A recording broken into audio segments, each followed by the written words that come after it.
আবার চলে এসেছি তোমাদের কাছে। আজকে আমি বানাচ্ছি ফ্রায়েড রাইস রেসিপি।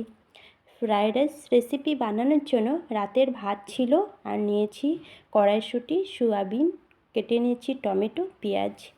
কড়াইতে দিচ্ছি পরিমাণ মতন তেল। আমি দিয়েছি সরিষার তেল।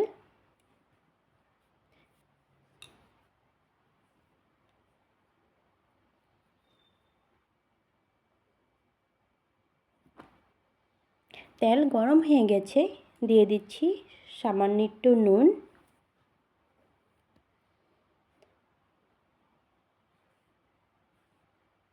এখন দিয়ে দিচ্ছি সিদ্ধ করে রাখা সয়াবিন।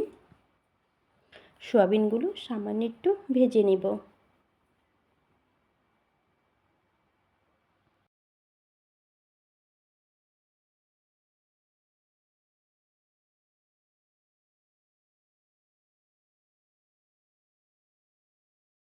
সয়াবিনে দিয়ে দিচ্ছি ভাজা মশলা।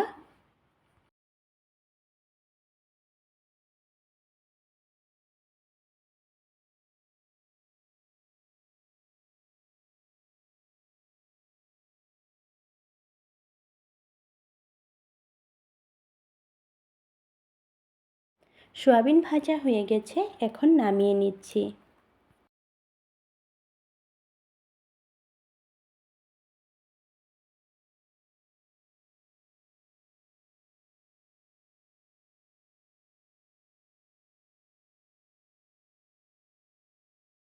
আবারও দিয়ে দিচ্ছি কিছুটা তেল। আমি দিয়ে দিচ্ছি সরষের তেল।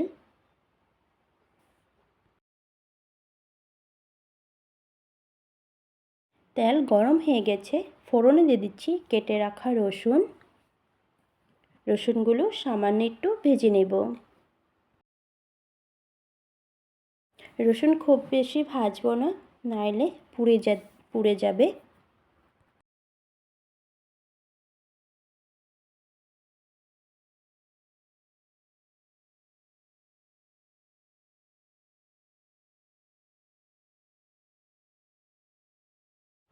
রসুন ভাজা হয়ে গেছে, এখন দিয়ে দিচ্ছি কেটে রাখা পেঁয়াজ। পেঁয়াজ রসুন একসাথে ভেজে নেব।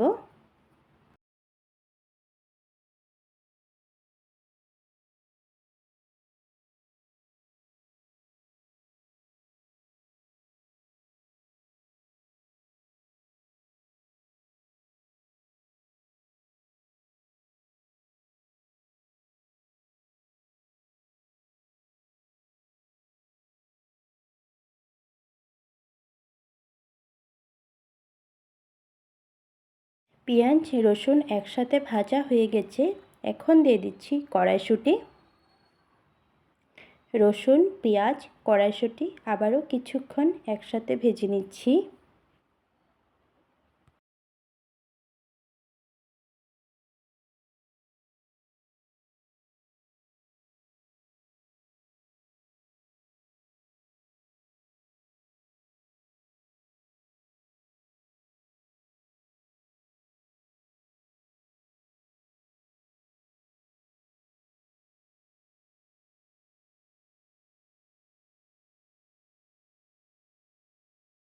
এখন দিয়ে দিচ্ছি স্বাদ মতো নুন। নুন দিয়ে আবারও কিছুক্ষণ ভেজে নিচ্ছি।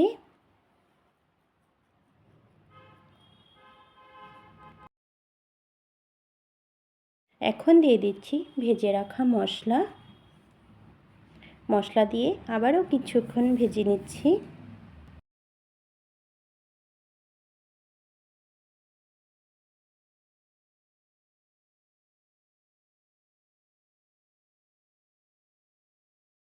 এখন দিয়ে দিচ্ছি কেটে রাখা টমেটো। পেঁয়াজ রসুন কড়াইশুঁটি টমেটোর সাথে ভালো করে ভেজে নিচ্ছি। পেঁয়াজ রসুন কড়াইশুঁটি টমেটো ভালো করে ভাজা হয়ে গেছে, এখন দিয়ে দিচ্ছি সিদ্ধ করে রাখা ভাত।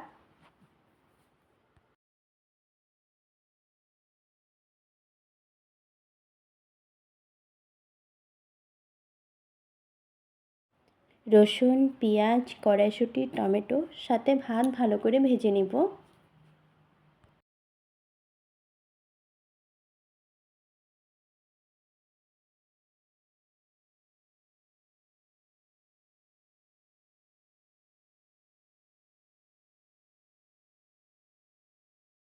আবারও দিয়ে দিচ্ছি ভেজে রাখা মশলা, দিয়ে দিচ্ছি সামান্য একটু বাটার।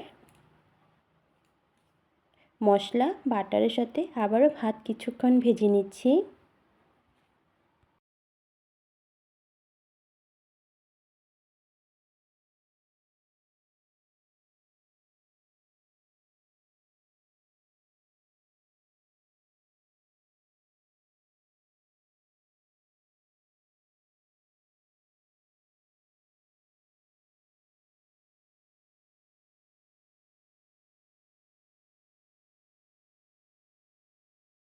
এখন দিয়ে দিচ্ছি ভেজে রাখা সোয়াবিন।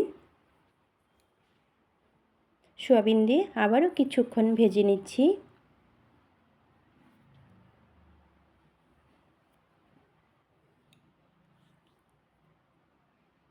ফ্রায়েড রাইস হয়ে গেছে, নামিয়ে নিচ্ছি। আপনাদের যদি আমার এই রেসিপি ভালো লেগেছে, লাইক কমেন্ট সাবস্ক্রাইব করে দিও। আবার দেখা হচ্ছে নতুন রেসিপির সাথে। ভালো থেকো, সুস্থ থেকো।